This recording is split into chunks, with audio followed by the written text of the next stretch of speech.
Welcome back to सुबह सवेरे पाकिस्तान। हम बात करेंगे हुकूमत की कश्ती इस वक्त महंगाई के बेकाबू तूफान के सामने हिचकोले खा रही है, जिसने अपोजिशन इत्तेहाद के मुर्दा तन में नई जान डाल दी और पाकिस्तान डेमोक्रेटिक मूवमेंट ने महंगाई के खिलाफ सड़कों पर निकलने का फैसला करते हुए मुल्क भर में एहतजाजी रैलियां निकालने का ऐलान कर दिया। इसको ऐसे कहा जाए कि जी कि अपोजिशन को एक मौका फिर से मिला है गवर्नमेंट के खिलाफ, जिसके लिए वो पर भी तोल रहे हैं। खासतौर पे शहबाज शरीफ साहब की बात कर ली जाए तो वो बहुत ज्यादा कोशिश कर रहे हैं, सबसे राब्ते भी कर रहे हैं। और मौलाना फजलुर रहमान साहब की सदारत इजलास में ये फैसला अब कर लिया गया कि तमाम जिले और तहसील हेडक्वार्टर्स में मुल्क में बढ़ती हुई महंगाई के खिलाफ एहतजाज किया जाएगा, जिसका आगाज़ 13 नवंबर से। अच्छा, जिसके बाद हमजा कहा गया है कि इस्लामाबाद की तरफ लॉन्ग मार्च भी किया जाएगा और पीडीएम जो क़यादत है उन्होंने कहा है कि हुकूमत के खिलाफ ये तहरीक इमरान खान को घर भिजवा कर ही ख़त्म होगी। लेकिन सवाल ये है कि इमरान खान को घर भिजवा देने से क्या महंगाई कम हो जाएगी? क्या आवाम को आप में कुछ अल्टरनेट नज़र आ रहा है या नहीं आ रहा है? खैर, नून लीग के सदर शहबाज शरीफ साहब जो हैं वो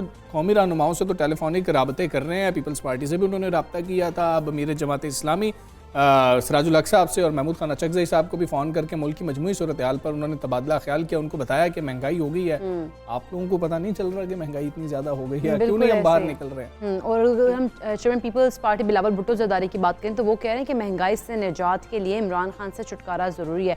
अब वो सारे भी यही बातें कर रहे हैं। खैर, हम देखेंगे अब क्या होता, क्या पीडीएम का आगे पीडीएम का मुस्तकबिल क्या है। माजी और हाल तो हमने देख लिया हुआ है। खैर, सईद काजी साहब तजियाकार सीनियर मौजूद हैं। सईद काजी साहब अस्सलाम वालेकुम, गुड मॉर्निंग सर। सर, महंगाई है, आम आदमी के मसाइल हैं, सब बातें दुरुस्त हैं, क्या पीडीएम में वो कुव्वत है, पीडीएम में वो यकजहती है, पीडीएम के पास वो अल्टरनेटिव है जो इस आवाम को चाहिए, जिस तरफ पीडीएम अब इशारे कर रही है कि हम लॉन्ग मार्च भी करेंगे, हम रैलियां निकालेंगे, एहतजाज करेंगे?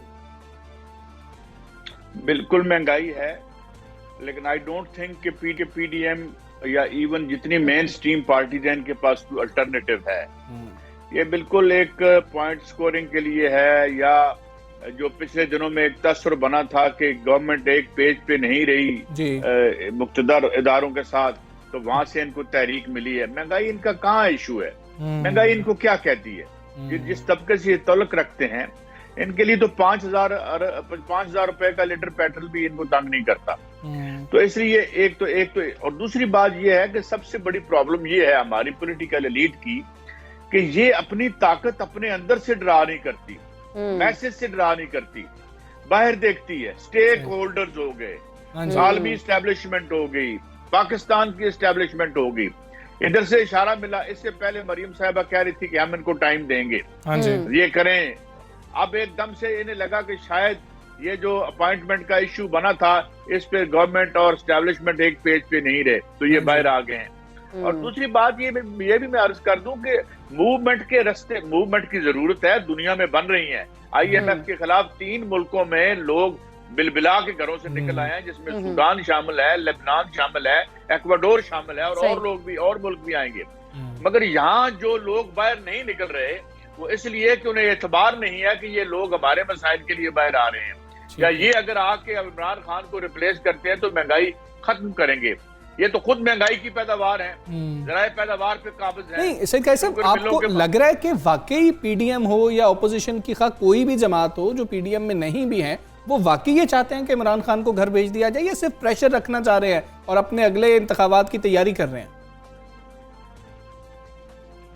देखें, जो नवाज शरीफ साहब की खबरें आ रही हैं वो कतई नहीं चाहते कि इस हुकूमत को हटाया जाए। 2 वजूहात हैं। ठीक है। एक तो वो ये समझते हैं और बजा तौर पर समझते हैं कि अगर आज इमरान खान को हटा देते हैं तो ये कोई गवर्नेंस के इशू नहीं है, स्ट्रक्चरल इश्यूज हैं। और ये इमरान खान इस हद तक ठीक है कि जो दुनिया भर में महंगाई है, 2020 के रिसेशन के बाद अमेरिका से लेके कोई दुनिया का मुल्क ऐसा नहीं है जहां महंगाई ना हो, मगर ये उसका कोई जवाब नहीं है। इसको ठीक किया जा सकता है, इस मॉडल को, इस डिजाइन को, इस सिस्टम को बदल कर, मगर इनमें अहलियत भी नहीं है और ख्वाहिश भी नहीं है। लेकिन वो नहीं चाहते कि इमरान खान हटे। दूसरी तरफ एक और मसला भी है, एस्टेब्लिशमेंट के लिए भी मसाइल हैं कि भाई इमरान नहीं तो फिर कौन, किसको लाएं? क्योंकि जो नवाज शरीफ साहब और मरियम साहिबा हैं वो तो मुक्तदर तबके कभी आने नहीं देंगे, और मरियम साहिबा जो है वो कभी शहबाज शरीफ साहब को आने नहीं देंगी। और अगर शहबाज शरीफ साहब को लाया भी जाता है तो क्या जो फौज के अंदर रैंक एंड फाइल में जो वो लोग सुनते रहे हैं इनके बारे में, उस इदारे के अंदर क्या कैफियत होगी ये बड़ा अहम और सोचने का सवाल है। तो लिहाजा एक स्टेटस को चलेगा, हालात इसी तरह है। एक एक्स फैक्टर हो सकता है जो बड़ा सराहत से शायद खाकान अब्बासी साहब ने कहा था, वो बड़ी काबिल गौर बात है। उन्होंने कहा था यार देखना कहीं खुदा ना करे सही मूवमेंट ही चल पड़े, क्योंकि अगर सही मूवमेंट चल पड़ी तो फिर इनमें से कोई भी नहीं रहेगा। बिल्कुल, लेकिन सईद काजी साहब अगर हम देखें अब जिस तरह से अब ये ऐलान भी कर रही हैं तहरीकों का लॉन्ग मार्च का, लेकिन इससे क्या गवर्नमेंट को कोई फर्क पड़ेगा इस चीज से? देखिए गवर्नमेंट को फर्क इसलिए नहीं, एक गवर्नमेंट को फर्क पड़ने का सिर्फ एक तरीका है, वो ये है कि इतनी मैसिव पार्टिसिपेशन हो कि रियासत भी सोचने पर मजबूर हो जाए कि भाई ये क्या हो गया, अब इसको कैसे ठीक करें। ठीक है, मुझे नहीं लगता कि मैसिव पार्टिसिपेशन होगी।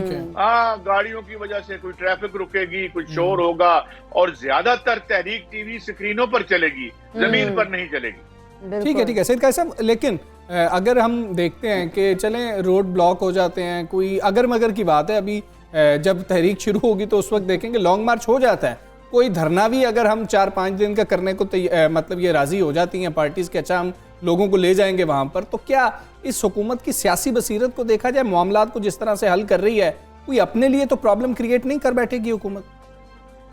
देखिए हुकूमत इस वक्त अपने लिए ही प्रॉब्लम क्रिएट कर रही है। एक डिसक्रेडिटेड अपोजिशन के होते हुए ये कुछ जो है वो सही नहीं कर सकी। मगर मैं एक और इम्पोर्टेंट बात आपको बता दूं, ये धरनों से और धरनों में गाने लगा के नारे लगाने से कुछ नहीं होता।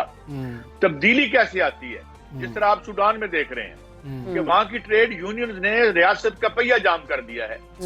स्ट्राइक से होता है। वर्किंग क्लास जब मूवमेंट में आती है और रियासत का पहिया साफ ही MNA, वजीर आजम या ब्यूरोक्रेट नहीं चला रहा होता, आम लोग चला रहे होते हैं, जो बसें चला रहे होते हैं, जो ट्रेनें चला रहे होते हैं, जो इंटरनेट चला रहे होते हैं, जो आपके घर में बिजली पहुंचा रहे होते हैं, ये आम लोग, ये रियल लोग होते हैं। जब ये मूवमेंट में जाते हैं तो रियासत तब अपने घुटनों के बल आती है। ये आपने मिस्र की तहरीक में देखा होगा कि जब हुस्नी मुबारक को जो है महल से निकाल के जेल में क्यों जाना पड़ा था, क्योंकि जब पोर्ट सईद में जो मजदूर थे, जो मेहनत कश थे, उन्होंने पहिया जाम कर दिया था।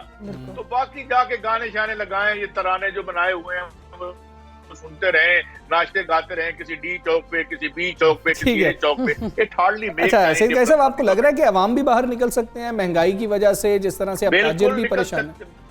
जी बिल्कुल निकल सकते हैं, लेकिन अवाम अभी अपनी रियल लीडरशिप की तलाश में भटक रहे हैं। बिल्कुल, जो पार्टियां अवाम की बात करती हैं वो बड़ी छोटी छोटी पार्टियां हैं। जैसे मिसाल के तौर पे जवाद अहमद की पार्टी है, बराबरी पार्टी है, वो इतनी बड़ी नहीं है, लेकिन बात वो लोगों की और अवाम आदमी और निजाम को बदलने की करती है। मगर हम एक ऐसे ऐद में हैं, ये हमें ज़हन में रखना चाहिए, ये एक ऐसा ऐद है जिसमें बड़ी पार्टियां छोटी और छोटी बड़ी हो जाती हैं। मैं सायरजा की मिसाल देता हूँ। जब यूनान में तहरीक चल रही थी तो कैसे मेन बड़ी पार्टी जो है वो छोटी हो गई थी और छोटी बड़ी हो गई थी। तो एक बुरानी दौर है, पूरी दुनिया में एक बुरानी दौर है। 2020 का रिसेशन है, इसने पूरा कम्प्लेक्शन चेंज कर दिया है। लिहाजा आने वाले दिनों में आप तहरीकें देखेंगे। अगर पाकिस्तान की तहरीक में 2 वजूहात है। सर प्लीज जी प्लीज सर कंटिन्यू। पाकिस्तान की तहरीक में ना बनने की 2 वजूहात हैं। एक तो यहाँ ट्रेड यूनियन बहुत वीक है, सिर्फ 4% मेहनत कश ट्रेड यूनियन में मुनज़्ज़म है, नंबर 1। नंबर 2, जितनी लीडरशिप है वो पिट चुकी है, चाहे हुकूमत में हो चाहे हुकूमत के बाहर हो, क्योंकि इंटरनेशनल एस्टेब्लिशमेंट के ऊपर लीन करके अमेरिका से, चाइना से, एस्टेब्लिशमेंट से मदद मांग के ये हुकूमतों को आगे बढ़ाते हैं। अवाम पर इनका एतमाद उठ चुका है, अवाम की तरफ ये देखते ही नहीं है। तो ये इसलिए, मगर फिर भी एक खुद रो तहरीक बन सकती है अगर अब महंगाई का प्रेशर इसी तरह बढ़ता रहा। और खाकान अब्बासी साहब को कोट करता हूँ, उन्होंने बड़ी अच्छी बात की थी। उन्होंने कहा था दुआ करना कहीं सही तहरीक ही ना बन जाए।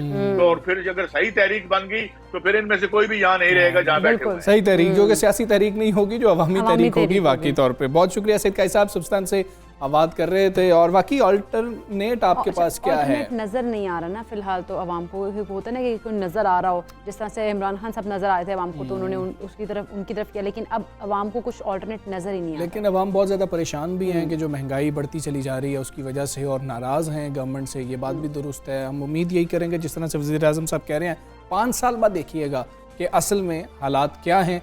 तो हम उम्मीद करते हैं 5 साल बाद ही हालात कुछ हालात बेहतर बेहतरी हो की गए होंगे। तरफ खैर, हम आगे बढ़ेंगे। हमने बात करनी है कुछ वैक्सीनेशन के हवाले से, और पाकिस्तान में वैक्सीनेशन का मौसर निज़ाम होने की वजह से हम देख रहे हैं कि चौथी लहर में नुमाया कमी हुई है और इसको कंट्रोल करने में हम कामयाब हुए हैं अल्हम्दुलिल्लाह, लेकिन खतरा भी टला नहीं है। लेकिन है ना, ये बहुत खतरनाक होता है। लेकिन बड़ा खतरनाक हो सकता है, क्योंकि हम फोर्थ वेव से पहले भी हम लोग मतलब जिस तरह से माहिरीन से बात करते, डॉक्टर से बात करते, डॉक्टर से ये इस बात का बार बार इशारा कर रहे थे कि फोर्थ वेव आ सकती है, ख़तरा भी मौजूद है, लेकिन हमने उस तरह से SOP पर अमल दरामद नहीं किया था, तो हमें फोर्थ वेव का सामना करना पड़ा। और फोर्थ वेव काफ़ी ज़्यादा हमने देखा कि लंबा अरसा भी रही है, बड़ी तवील लेकिन एग्जैक्टली लेकिन अभी जिस तरह से शरह जो है वो मुस्बत केसेस की बहुत कम हो गई है, तो ऐसे में भी हम लोगों को एहतियात भी करनी है और हमें उसी तरह से मास्क भी पहनना और समाजी फासला भी बरकरार रखना। बिल्कुल ऐसे ही। अब जो मामला है जिसकी वजह से हमने लेकिन बोला था, वो ये है कि अब माहिरीन कह रहे हैं कि दुनिया भर में दिसंबर जनवरी में तकरीबन ये कहा जा रहा है कि दिसंबर के आखिर में और जनवरी के स्टार्ट में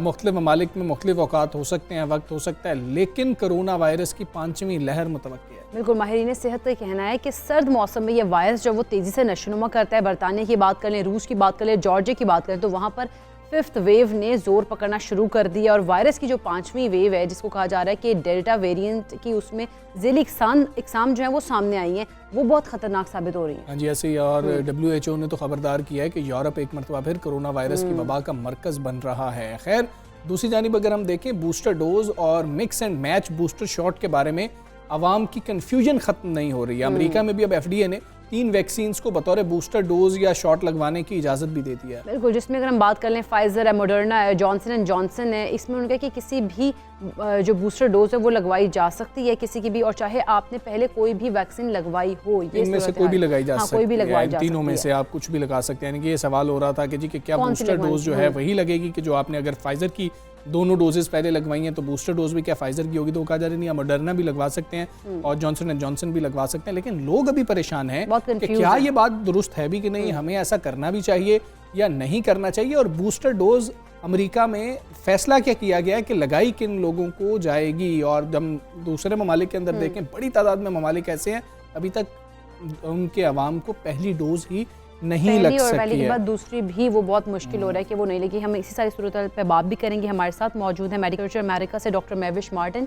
अस्सलाम वालेकुम, गुड मॉर्निंग डॉक्टर महविश। ये बताइएगा कि जिस तरह से सब लोग भी कह रहे हैं, माहिरीन कह रहे हैं कि अभी भी ख़तरा टला नहीं है और 5th वेव भी आ सकती है, और जैसे यूरोप की उन्होंने बात की है तो इस टाइम भी मौजूद है वहाँ पर 5th वेव, तो कितना ज़्यादा हम लोगों को अभी इससे चौकन्ना होना होगा कि हम लोग 5th वेव में ना जा सकें या हम उससे अपने आप को पहले ही हिफाजत जो है अपनी कर सकें? जी, वालेकुम सलाम, good morning to all of you.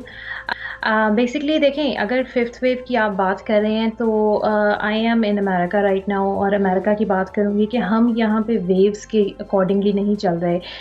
Pandemic declare हुआ था मार्च 2020 में, and it has been a constant thing, it's a constant nag ever since।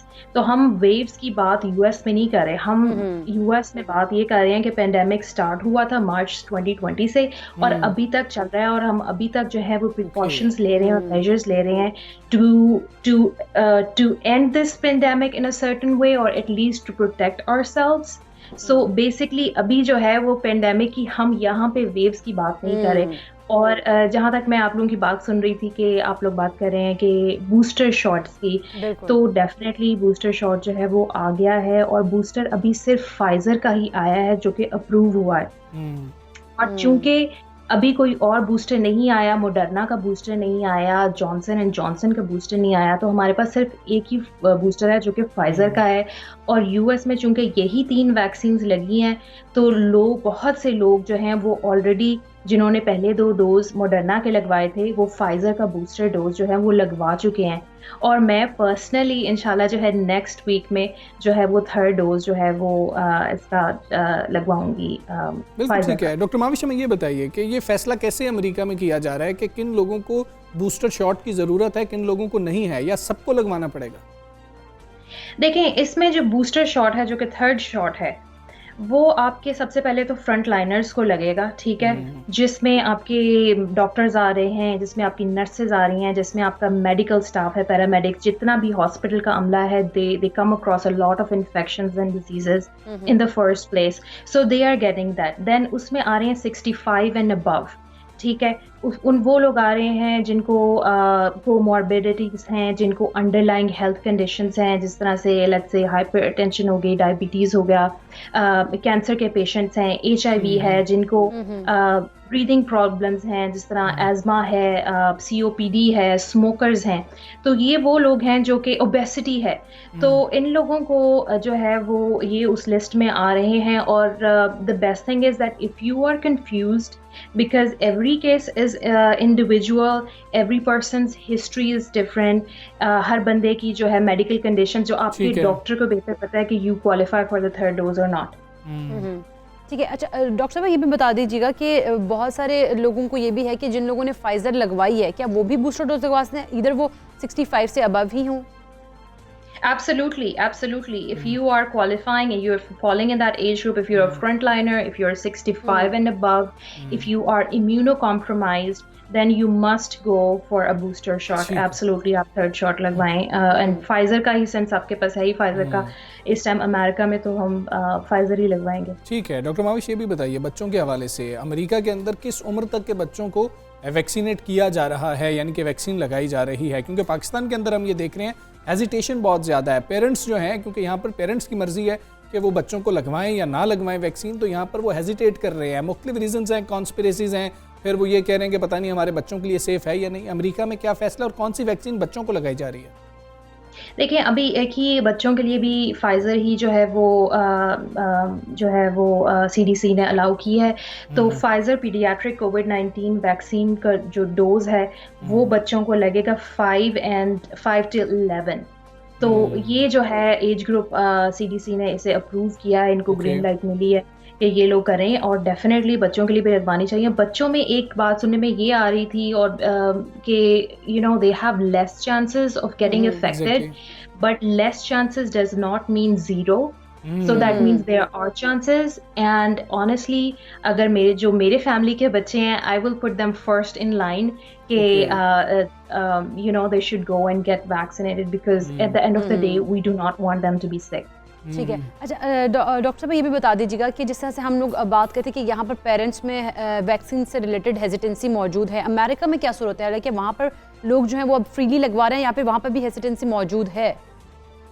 देखिए, I would say it's a personal choice. अब बहुत से लोग हैं जो वैक्सीन नहीं लगवाना चाह रहे, लेकिन बहुत से लोग जो हैं वो लाइन में सबसे आगे हैं कि हमारे बच्चों को लगवाएं। तो it's a personal choice. And also I would tell and recommend people कि जब आप लोगों से बात करते हैं कि हमने वैक्सीन अपने बच्चों के लिए लगवानी है या हमें खुद को लगवानी चाहिए या नहीं, तो आप प्लीज़ डॉक्टर से बात करें।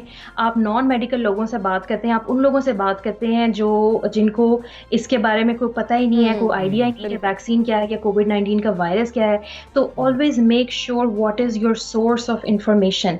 अगर आप बात कर रहे हैं, आप किसी से रिकमेंडेशन ले रहे हैं, तो that person must be a doctor जो आपको रेकमेंड करे कि यू शुड टेक इट और you should not take it. So that is my message to most of the people, because it's at the end of the day it's your doctor who should decide। Doctor Mavish, हमें ये भी बताएं कि America के अंदर इस वक्त corona की सूरत हाल क्या है? क्योंकि अब कुछ लोग जो एतराज़ कर रहे हैं वैक्सीन के ऊपर, वो ये कर रहे हैं अब तो बड़ी तादाद में लोगों को वैक्सीनेट किया जा रहा है, फिर भी केसेस सामने आ रहे हैं, तो वैक्सीन का फ़ायदा क्या है? देखिए, वैक्सीन का फ़ायदा तो है बहुत ज़्यादा। अब I have seen and I have treated patients with कोविड-19। उसमें दो तरह के मरीज़ हैं आपके पास। एक तो वो हैं जो वैक्सीनेटेड हैं। जो वैक्सीनेटेड मरीज़ हैं वो तो मेरे ख्याल से ये वैक्सीन से बड़ा मिरेकल कोई इस टाइम जो है ना वो नहीं हो सकता। वो आप ये देखें कि जो हम सबसे बड़ी जो फाइंडिंग्स हैं वो चेस्ट एक्सरे पे देखते हैं। तो जो वैक्सीनेटेड पेशेंट्स हैं उनका चेस्ट एक्सरे ऑलमोस्ट क्लियर होता है, जिस तरह नॉर्मल लोगों का होता है, ऑलमोस्ट क्लियर। उनको आजकल तो अब जो लोग डायग्नोज हो रहे हैं कोविड के साथ वो एसिम्प्टोमेटिक हैं या तो वो इंसिडेंटल फाइंडिंग्स हैं, मतलब वो हॉस्पिटल किसी और मकसद के लिए आए और जब हमने कोविड का टेस्ट किया, क्योंकि कोविड का टेस्ट यहाँ पे जो भी हॉस्पिटल में आ रहा है चाहे वो किसी भी मसले से आ रहा है, तो कोविड का टेस्ट जो है वो मस्ट है। तो वो किसी और मसले से आ रहे हैं और वो अब चेक करते हैं कोविड का टेस्ट तो उनका पॉजिटिव आता है, यानी it's a purely incidental finding. उनको पता ही नहीं होता कि हमें कोविड है, तो एसिम्प्टोमेटिक है या बहुत ही माइल्ड सिम्टम्स हैं। इसके बरअक्स आप वो पेशेंट्स देखें जो अनवैक्सीनेटेड हैं, उनका chest x-ray is just horrible. उनका लंग्स जो है वो डैमेज्ड है, जिसकी वजह से उनको सांस लेने में दुश्वारी होती है, और this unfortunately that becomes the reason for them to expire और टू लीव दिस वर्ल्ड। ठीक है डॉक्टर माविश, बहुत शुक्रिया आपका। सबसे पहले पाकिस्तान बात करी थी, अमेरिका से हमारे साथ मौजूद थी, तो अमेरिका के अंदर भी जी यही है, डॉक्टर्स यही देख रहे हैं कि जो लोग वैक्सीनेटेड हैं, अगर वो खुदा न खास्ता कोरोना में मुब्तला हो भी रहे हैं तो वो इतना बुरा असर अंदाज नहीं हो रहा कोरोना उन पे। जो अनवैक्सीनेटेड है उन लोगों की, हमजा उन्होंने एक्सरे की एग्जांपल दी है, वो हमारे सामने बहुत बड़ी ज़बरदस्त एग्जांपल है कि उन्होंने कहा कि जिन लोगों ने वैक्सीनेट कराया था लेकिन कोविड उनको अगर डायग्नोज हुआ भी है तो उनका एक्सरे में उनकी जो चेस्ट है बिल्कुल क्लियर है। तो इसी से हम लोगों को अंदाजा लगा लेना चाहिए कि इसकी इंटेंसिटी कम हो जाती है, तो हमें अपने आप को वैक्सीनेट। और बच्चों के हवाले से उन्होंने कहा डॉक्टर साहब ने कि मैं अपनी फैमिली के बच्चों को सबसे पहले जो है वैक्सीनेट करवाऊं इसके अंदर, ताकि बाकी लोग भी मोटिवेट हों। तो आप लोग अपने बच्चों को वैक्सीनेट करवाएं। हम एक ब्रेक लेते हैं जी, ब्रेक के बाद वापस आते हैं।